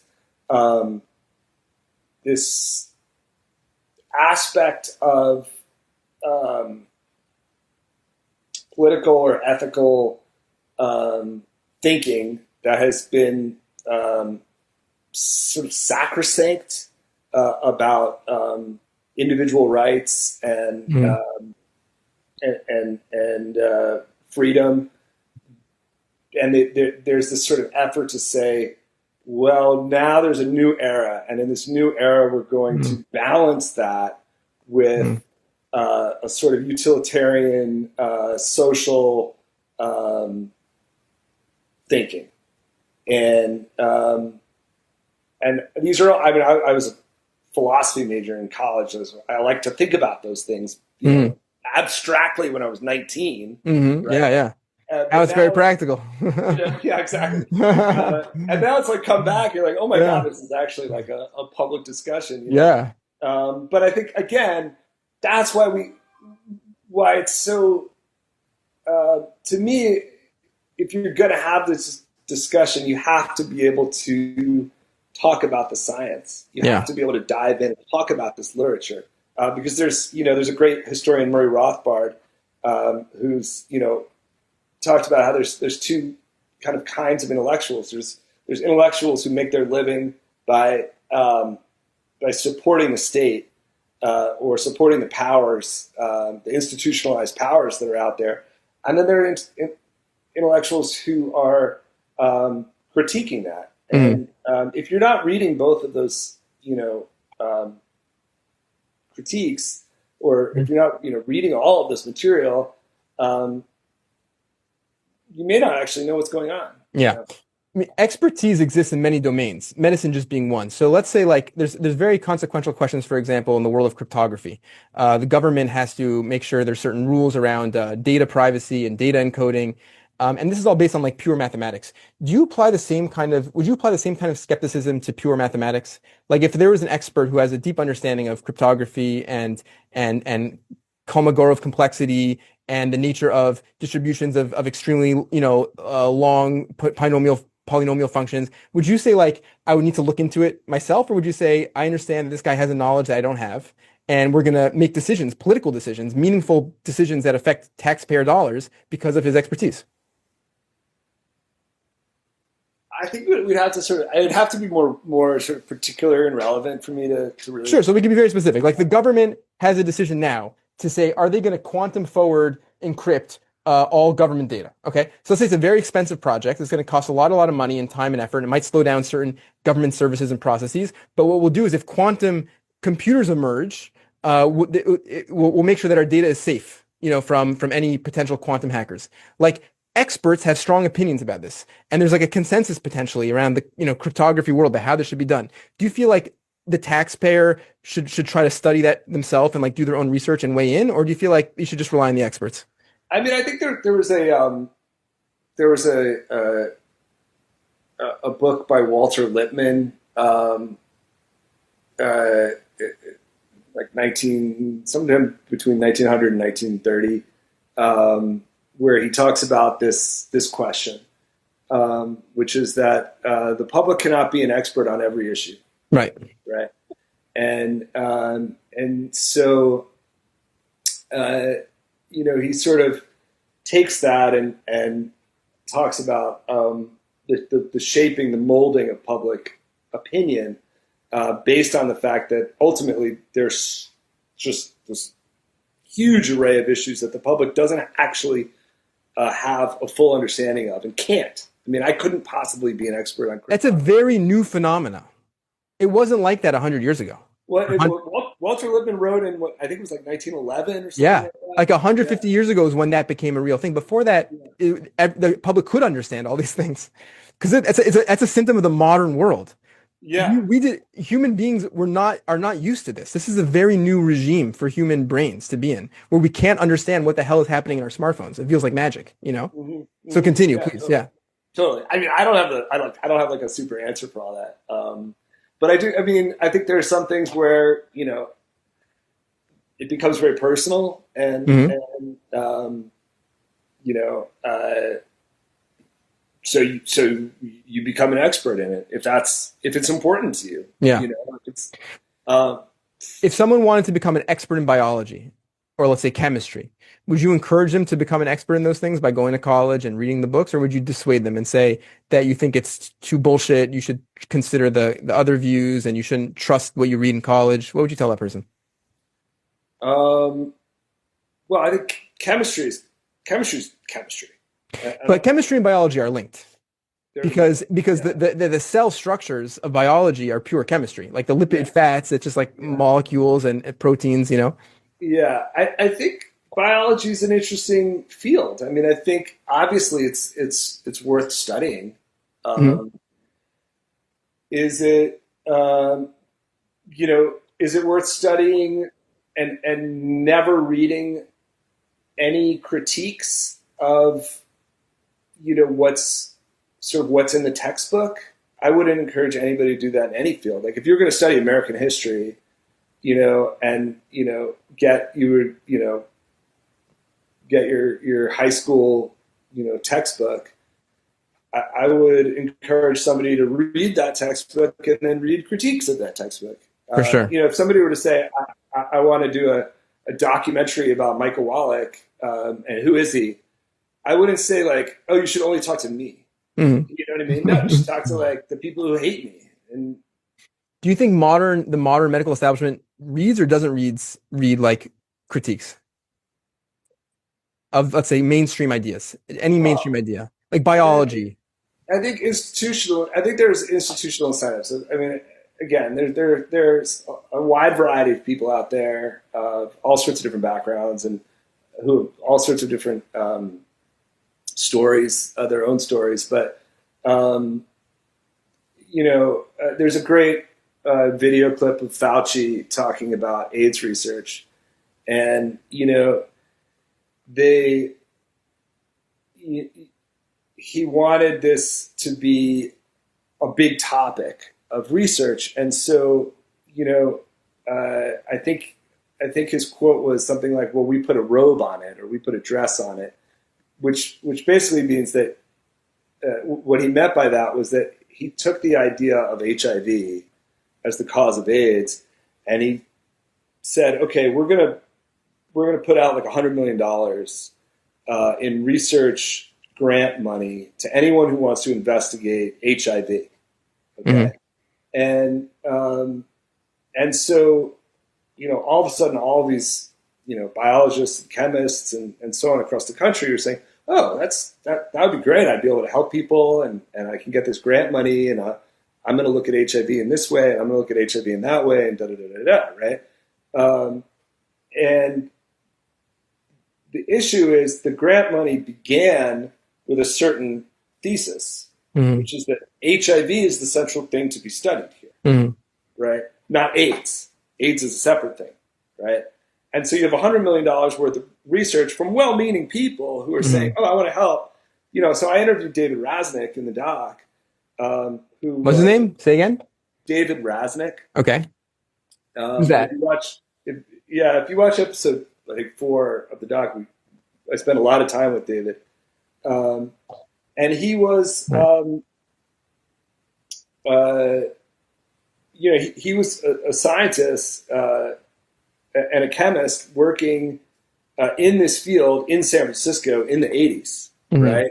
And as he says, he was talking to other people, and he heard that there was this new virus out there, and he was like, "Wow, I'm gonna study this thing because I can make I can synthesize something that will stop it, and this will be really exciting. I'll be a hero. I'll make a lot of money, and Mm-hmm. and it's going to be great." And so he started reading the literature so that he could work on it, Yeah. and and he realized that this is the wrong path. Mm-hmm. This if he continued to try to work as a chemist, and he was running a lab for a very large pharmaceutical company at the time. Mm-hmm. But he realized if he continued to go down this path, he wasn't going to be able to help anyone. Mm-hmm. And so he started talking to other people, other scientists in San Francisco at the time, saying, "I think this is the wrong path to go down." Mm-hmm. But the only money that was available for research was if you went down that path. Mm-hmm. Yeah. And so it became a very difficult conversation because everybody else was going down that path. Yeah. And he said he became a persona non grata for trying to address the actual issue. Mm-hmm. And it wasn't until he really became a working partner with Peter Duisberg, who was a virologist at Berkeley, who also had made the same realizations, that they were, from their perspective, actually able to do research that could help people. Yeah. And what happened to Peter Duisberg was that even though he had been the the golden child of the national medical establishment, all his grant money was taken away, and he was sent to the equivalent of Siberia because he was questioning this idea. So, but were they able to help people? So you're saying no? They're saying they were sent to Siberia, so they weren't able to help people, but they would have been able to help people if they had money. Yeah, That's I mean, I think that if the research, if their research had been more supported, I think they would have been able to help more people. Today, do you feel like there's still more research to do, or do you feel like all the research has been done on this topic? Like, meaning if you gave David Raznick $2 million in his own lab, you think he'd be able to make a major breakthrough in understanding HIV and AIDS? Or let's say AIDS, since he doesn't believe in HIV is the cause of AIDS. So I think you should talk to David Raznick about it. I mean, we were talking about. He felt like he could make. He felt that AIDS was sort of a. he thinks a nutritional deficiency. He got in trouble. He got like in big trouble in South Africa for advertising supplements to cure AIDS. No. No, that's not quite right. What he was saying, you should watch episode 4. I think Okay, you'll, okay, I have it. I bought it, so I can definitely watch it. That's from Wikipedia, so maybe Wikipedia is wrong, but I mean that's just yeah, that's not Wikipedia says. actually that's not quite accurate. What David was saying about AIDS in Africa, and I really want you to watch this episode because I also interviewed, and I'll talk to you I about will watch it. I'm excited to watch it. I'm I'll excited. talk to you about what David said about Africa, but when, I had this lovely conversation with this professor named Charles Geshechter, Okay, who was a professor of African history, okay. who became very involved in this issue because he was looking at African politics and African history, and all of a sudden all these AIDS announcements were made, and this was huge news in terms of African politics because we were talking about massive amounts of money.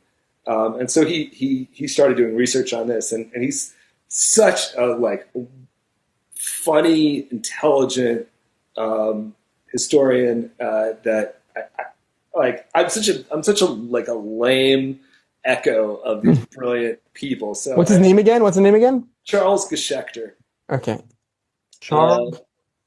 Hey, spell Geshechter. Geshekter, I think. Got it. Thank you. Yeah. Nice. Okay, continue. Yeah. So I love talking about this. I could talk about this all day, but at the same time, I'm like, please don't just listen to me. Like, listen to like the actual like I understand. Yeah. great minds that have talked about this. AIDS is so recent. I mean, first of all, there's parts in Africa that still have very high mortality rates from AIDS, but America doesn't. So that's an interesting question. Like, why do some parts of the world still have very high mortality and America, wealthy countries don't? And it was very much in our lifetime where America did have very high mortality from AIDS, where you can talk to people who lived through the AIDS epidemic. Did you ever talk to someone who lived through the AIDS epidemic? Do you know anyone who lived through the Yeah, AIDS? yeah, yeah, yeah, yeah. What have they told you? What was their experience? I mean, I've mostly spoken, with all these dissidents, right? Like my life is filled with all these dissidents. But like, how about people, not the doctor side, but the people who like were dying, like the gay people, for example, or the drug users? Yeah, I mean, so oh god, I mean, just you really, I want you to watch the whole documentary. You really you gotta dive into all this stuff because I spoke to so many interesting people. I mean, like Kevin Corbett, right? Who is now has a PhD, but at the time was a nurse in the sort of forefront of the AIDS hospitals Yeah, yeah. in London. And boy, I mean, boy, is he eloquent. What a, tells So, tons but, of stories about but this. what happened? What's the consensus? In the 80s, right? People were dying, and it was like 10 times worse than COVID. Like COVID for people was very traumatic, but this for the gay community where this was because the non-gay community barely noticed, but within the gay community where the people were dying, I know people they still live with that trauma. They have all their friends died, and it was a horrific, horrific death, and the world didn't care. It was an unspeakable trauma. But today it doesn't happen anymore. So what changed over the past 30 years, 40 years? A whole number of things changed, and again, please watch the doc because these things are better explained by the actual scientists Hmm. than by this idiot here. But I think the counter theory Hmm. for what was going on is that what what was making people ill was a combination of different factors. But the main one was a drug that was extremely popular in the gay community at the time. Poppers, Hmm. and poppers were carcinogenic, and this issue. This was a huge issue because they were, if you look at like magazines for the gay community from like the early '80s, that there were full page ads for poppers like every 10 pages. JFK, the president who was assassinated, was famous for using poppers, and even like, yeah, it was very popular. It wasn't exclusive to the gay community at all. It was like a recreational drug outside the gay community also. It was a totally different world as far as I'm aware. It was like very high rates in the gay community and very low rates outside of it.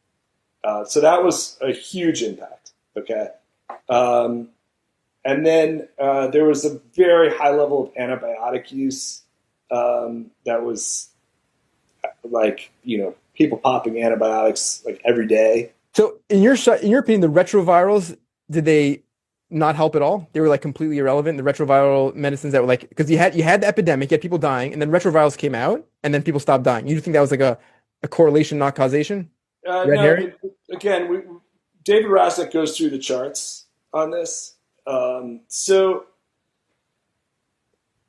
and there were so many activists that spoke about this that I want you to like sit down and really listen to them, and because they're thoughtful, they're taking. For the record, I haven't watched your full documentary, but Yeah. I can promise you, and Yehoshaphat, our friend, will tell you the truth. I spend a lot of time with these people and these ideas, and I'm always open to more, and I will do your documentary, but I'm Yeah, not yeah, coming at this from someone who hasn't spent that time. no, no, I no. just want to make it clear. Yeah, yeah, yeah. I'm just Yeah. saying that what I could tell you in 3 minutes is just not going to And compare, of course, I get that. I understand the way it to works. what Right. And it's the same thing here. I can try to make a case to you about the way viruses work, and it's not the same thing as going to an actual, your friend, the microbiologist, and having her say, listen, I'm going to be humble. Please share with me your knowledge so I can learn. Yeah, That's also going yeah, to be a yeah, different experience. yeah, Yeah. yeah, yeah, yeah. Exactly, exactly. Yeah. Um, uh, where were we? We were talking about the retrovirals. Did they have an impact or not? And So there's a gynecologist who wrote about this, who basically said that the first retrovirals that came out essentially killed the people who were taking them, Mhm. and that her theory on exactly what was going on is that the there was this oxidative cellular stress happening among AIDS victims, and that was a result largely of the poppers. There were other potential factors. I mean, like hemophiliacs.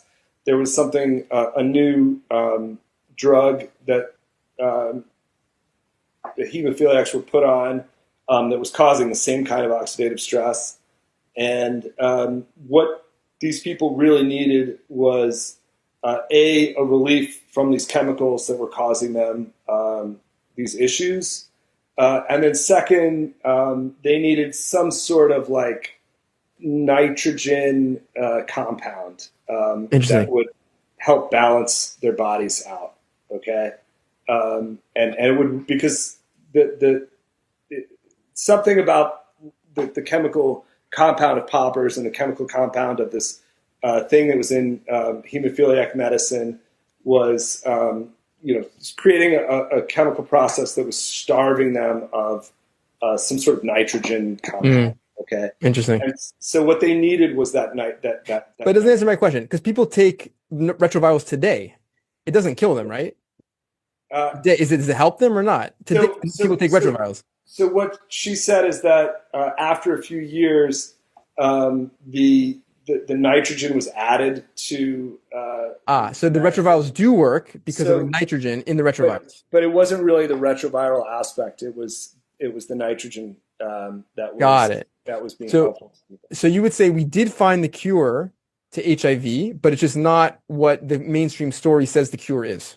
Well, I don't think there's a cure to HIV. Right. Sorry. The HIV is a real thing. Correct. Yeah. I think yes. I think the medical establishment found the cure to AIDS. Right. But that was sort of wrapped up in this other. So the Trump administration is cutting a lot of funding to the retrovirals to Africa. Do you think that's like ethically problematic, or do you think it's a good thing? Again, I haven't studied it, but my instinct, my sort of top level thing, would say it's probably a really good thing.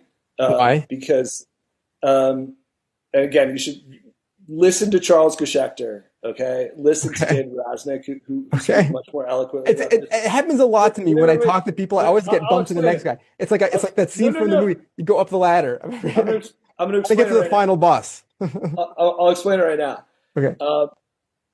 What they say actually happened is that diseases of poverty and injustice in Africa were suddenly relabeled as AIDS.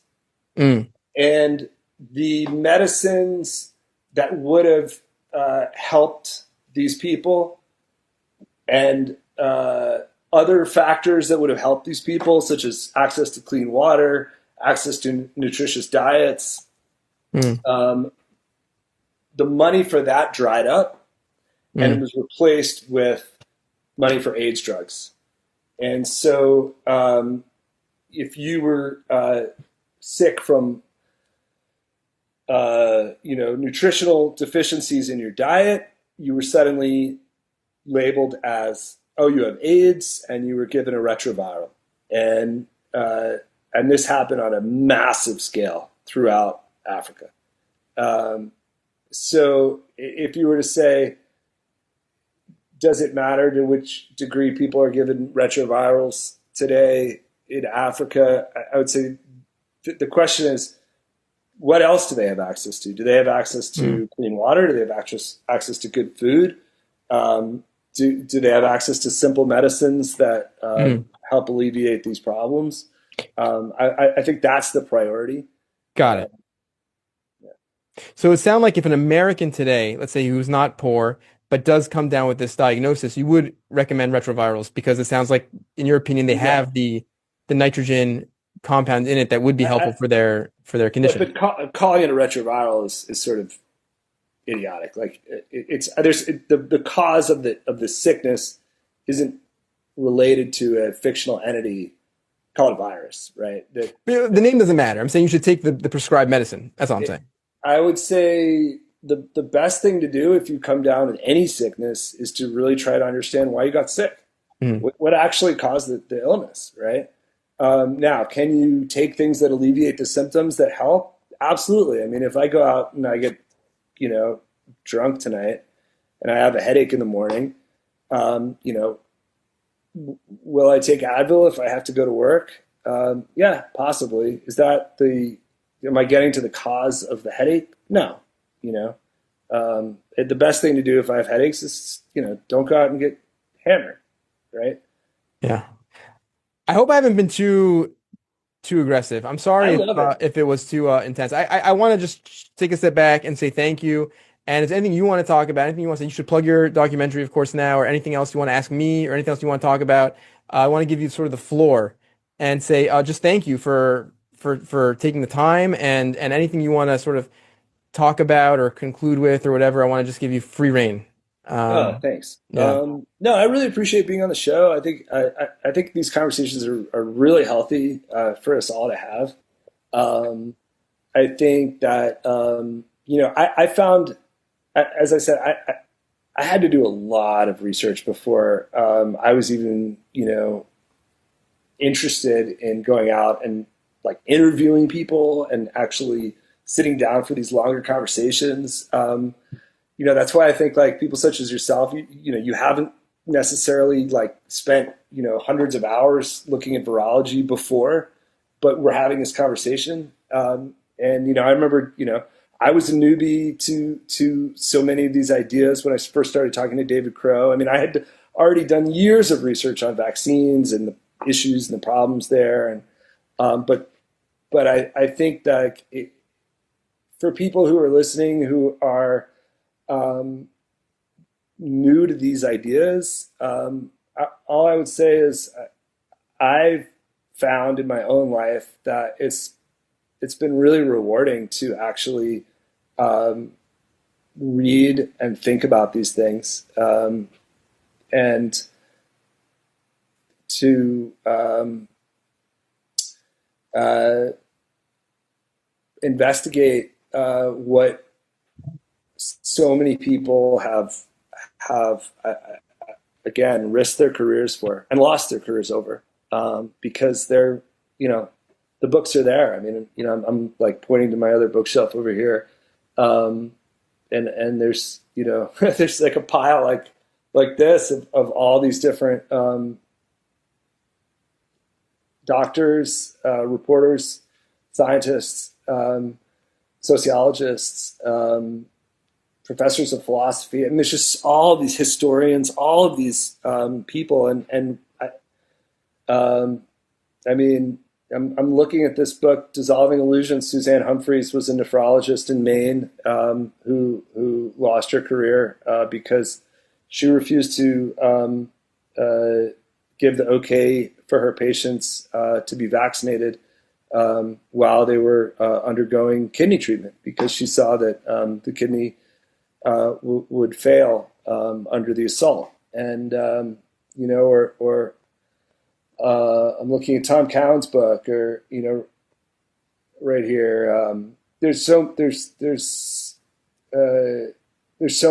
many authors and people who have done this. Charles Geschecter was a fantastic historian who was really pushed out from. I mean, he was sort of on the up and up to be, a leader of the African historical sort of network in the country. David Rasnick, whose lab was shut down in North Carolina because he was going to do electron micrograph research on HIV. Essentially showing. I mean, there's just so many people, and some of them are not. Like some of them are really defeated. Like I spoke to this incredible gynecologist from Harvard who, she had both a medical degree and a business degree from Harvard, and had opened up a gynecology practice, and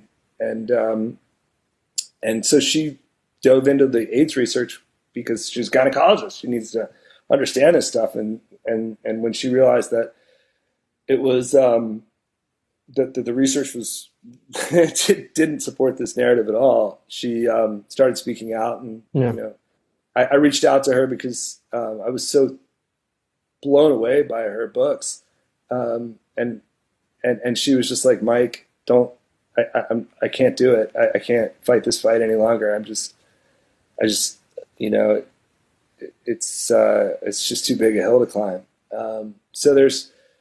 But you can read her books still, even though she's maybe not going to jump on a podcast call, Maybe she'll start a lab, maybe she'll get some investment and she'll work on a new understanding of medicine and new causalities. Maybe in 5 years, we'll have much better hospitals and much better medicines because terrain theory will take over, or not take over, but at least be parallel, be another option for people. I think if it's a good method, I think it will, that should definitely happen. The investors are there, the people want to be healthy. So, I hope that's the case. Unfortunately, I really have to run. This has been my favorite conversation ever. Mike, this has been a joy. I really consider you, such a remarkable person. I do hope that, our paths will cross again. I've loved this conversation. Thank you. You've been incredibly generous with your time and your energy and your wisdom and your knowledge. I'm sorry I have to cut it short, but really thank you so much, and have a wonderful, wonderful day and wonderful week. You too. All right. Thanks, Amichai. All the best. Bye-bye.